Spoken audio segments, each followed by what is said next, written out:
દીકરીનો સોદો, આંખમાં આંસુ આવી જાય એવી ભાવનાત્મક સત્ય ઘટના. ભૂમિની સાવકી માંગ. ફોન પર કોઈ દલાલ સાથે વાત કરી રહી હતી કે મારા પાસે 22 વર્ષની છોકરી છે. ભૂમિ સાંભળી ગઈ. હું 5 લાખથી 1 રૂપિયો ઓછો નહીં લઉં. સોદો મંજૂર હોય તો આવતીકાલે રાત્રે 5 લાખ રૂપિયા આપી છોકરી લઈ જજો.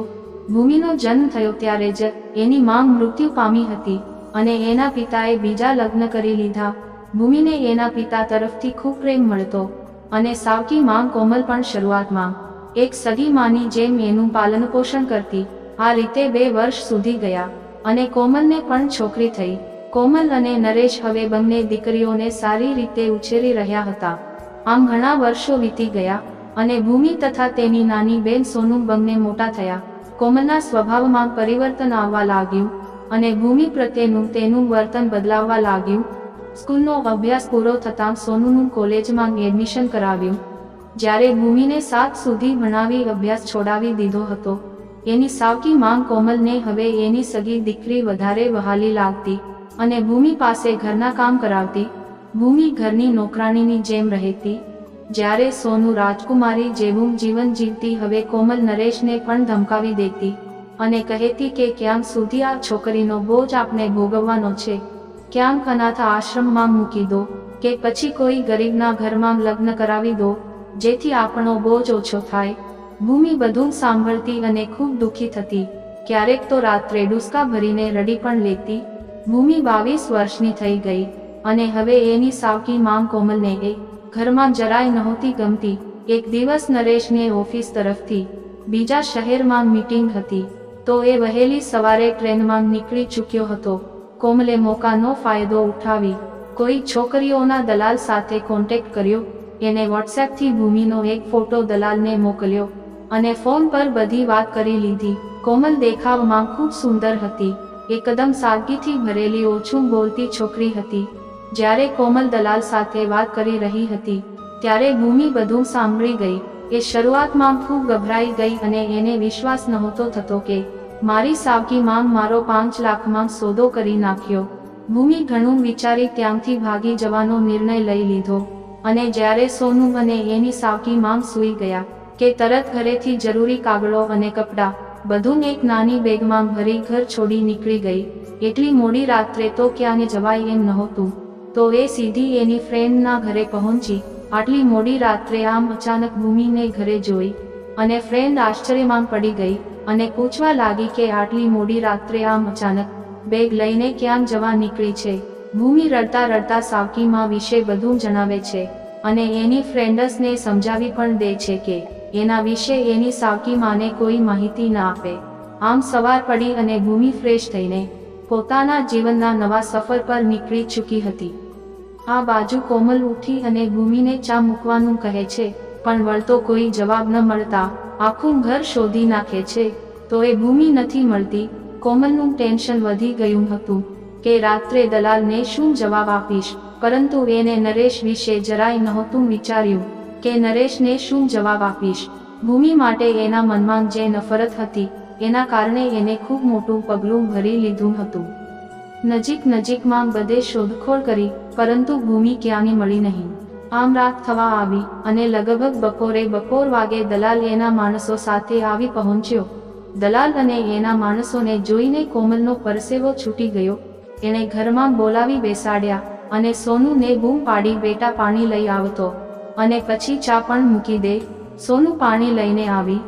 દલાલ પાણી પીને બોલ્યો, મેડમ અમે ચા નાસ્તો કરવા નથી આવ્યા, છોકરી લેવા આવ્યા છીએ. વધારે સમય ન બગાડતા 5 લાખની બેગ આગળ ધરી દલાલ બોલ્યો, આજે તમારા રોકડા 5 લાખ રૂપિયા. ફટાફટ છોકરી અમારા હવાલે કરો, પછી અમે નીકળીએ. કોઈ પણ જગ્યાએ વધારે રોકાવું અમારા માટે ખતરો બની શકે છે, કારણ કે પોલીસ હંમેશા અમારા પાછળ ફરતી હોય છે. ગભરાટ સાથે કોમલે કહ્યું કે જે છોકરીનો સોદો કર્યો હતો એ તો ભાગી ગઈ છે. આ સાંભળી દલાલ ઊભો થઈ ગયો અને બોલ્યો, મેડમ એકવાર સોદો થઈ ગયો એટલે અમે એ પૂરો કરીને જ જઈએ છીએ. અમારે આગળ પણ વાત થઈ ચૂકી છે અને અમે એડવાન્સ લઈ ચૂક્યા છીએ, એટલે છોકરી તો ત્યાં પહોંચાડવી જ પડશે. તમે આ રોકડા 5 લાખ પકડો. અને હમણાં જે છોકરી પાણી લઈને આવી હતી એ છોકરી અમને સોંપી દો. કોમલ ગુસ્સેથી બોલી, એ મારી સગી દીકરી છે, મેં એનો સોદો નથી કર્યો. દલાલના બંને માણસો સોનુને એના રૂમમાંથી બહાર પકડી લાવે છે. કોમલ બૂમો પાડતી રહી અને દલાલે કોમલને ધક્કો મારી દીધો. કોમલ દિવાલ સાથે અથડાઈ અને ઈજા થવાથી માથે લોહી વહેવા લાગ્યું. એ બેભાન થઈ જમીન પર પડી ગઈ. દલાલ અને એના માણસો સોનુના મોઢા પર રૂમાલ બાંધી અને કારમાં બેસાડી ભાગી છૂટ્યા. નરેશ તો આ બધી ઘટનાથી બિલકુલ અજાણ હતો. આ બાજુ ભૂમિ કામ શોધવા માટે શહેરમાં પહોંચી અને મહેંદી અને દુલ્હન તૈયાર કરતા થોડું ઘણું આવડતું હતું અને નસીબ સારું હતું તો એક પાર્લરમાં ઉપર જાહેરાત લખી હતી કે મહેંદી મૂકનાર છોકરીની જરૂર છે. તે પાર્લરમાં પહોંચી ત્યાં માલિકને બધી વાત કરી. પાર્લરના માલિક એક વિધવાબેન હતા. એમનું નામ રીટાબેન હતું.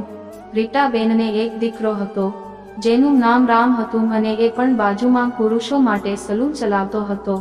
ભૂમિની આપત્તિ સાંભળી એમને દયા આવી અને એમણે તરત ભૂમિને ત્યાં કામ માટે રાખી લીધી. રીટાબેન બોલ્યા, બેટા આજથી તું મારા ઘરે રહેજે. મારે એમ પણ દીકરી નથી.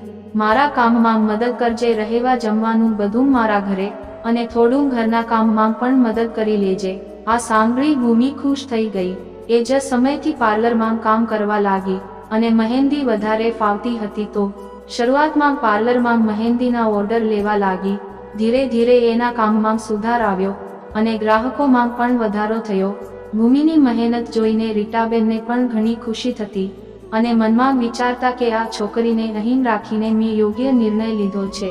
આ બાજુ નરેશ ઘરે આવ્યો અને ઘરે બનેલી ઘટનાની એના મગજ પર માઠી અસર થઈ. દીકરીઓનો સોદો કરવા માટે કોમલને જેલ થઈ અને સોનુની પણ કોઈ જાણકારી ન મળી. દિવસે દિવસે નરેશની માનસિક હાલત કફોડી બની અને પોલીસે એને ચેરિટેબલ ટ્રસ્ટને સોંપી દીધો જેથી ત્યાં એનો ઈલાજ થાય અને સુરક્ષિત રહી શકે. ભૂમિનું જીવન તો થાળે પડી રહ્યું હતું. એણે એના ભૂતકાળના જીવનમાં ઘણા દુઃખ સહન કર્યા અને હવે સુખના દિવસો આવી ગયા હતા.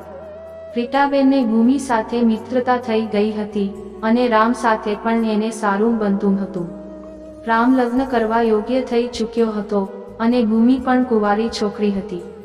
રીટાબેનને વિચાર આવ્યો કે ભૂમિ સાથે રામના લગ્ન કરી દઉં જેથી ભૂમિ જેવી સંસ્કારી છોકરી મારા દીકરાની વહુ બને અને મને હંમેશા માટે એક દીકરી મળી જાય. રામ તો ભૂમિને પસંદ કરતો જ હતો અને એ પણ લગ્ન માટે તૈયાર થઈ ગયો. ભૂમિ પાસે ના પાડવાનું કોઈ કારણ જ નહોતું. આખરે રીટાબેન જેવા માંગ સમાન સાસુ બીજે ક્યાંને નહોતા મળવાના અને એમણે જ તો એને આશરો આપ્યો, સહારો આપ્યો હતો. ભૂમિ અને રામના સારી રીતે લગ્ન થયા અને એ ઘરની વહુ બની ગઈ. ભૂમિ રામ સાથે લગ્ન કરાવી રીટાબેન ખૂબ ખુશ હતા. એની સાકી માંગ કોમલને એના કર્મોની સજા મળી અને એની સગી દીકરી જ દલાલનો શિકાર બની. એ કહેવત છે કે બીજા માટે ખાડો ખોદે છે એ જ એમાં પડે છે. એક સમય ભગવાન તમને માફ કરી દેશે પરંતુ તમારા કર્મો તમને ક્યારેય નહીં છોડે. જો સ્ટોરી તમને ગમી હોય તો લાઈક કરો, તમારા મિત્રો સાથે શેર કરો અને ચેનલને સબસ્ક્રાઇબ કરો. મળીશું એક આવી જ નવી સ્ટોરી સાથે. ત્યાં સુધી બધાને જય શ્રી રામ. ધન્યવાદ.